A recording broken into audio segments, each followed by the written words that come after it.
Today, the Chinese-based social media app TikTok is back in the headlines. President Trump confirms that the United States is now considering banning the app in an interview with Gray Television.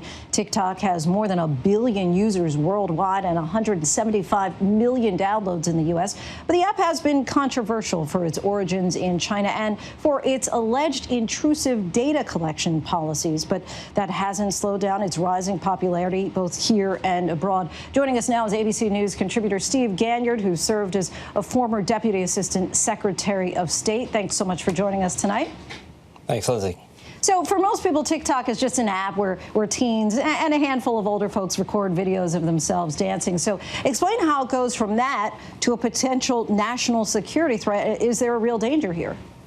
Yeah, one cybersecurity expert described TikTok as a data collection app masquerading as a social media app and went so far as to call it outright evil. So TikTok collects everything on your phone, everything about the hardware, who you talk to, when you talk to them, where you go on websites, everything that's on that phone, to include where you are every 30 seconds, is encrypted and sent somewhere back to that company's headquarters.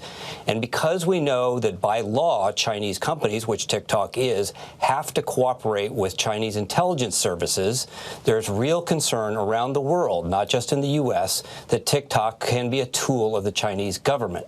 On Capitol Hill, you have bipartisan support.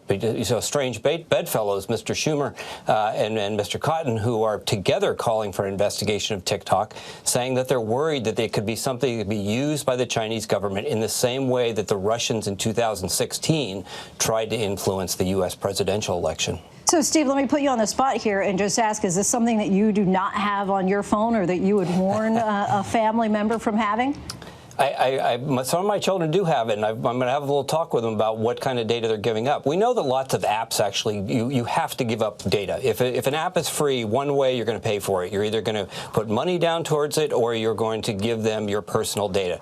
But in this case, because we know that a hostile intelligence agency, hostile to the United States, hostile to Australia, and India even, just kicked the app out of India. 600 million users in India no longer have that app, and TikTok will lose $6 billion in revenue. Wow. So it's a global phenomenon, but it means that you have to give up lots of information, and you're giving it up to the Chinese intelligence services. So with so many users here in the U.S., is the damage already done when it comes to data collection? And do you see any free speech concerns with banning a social media app like this?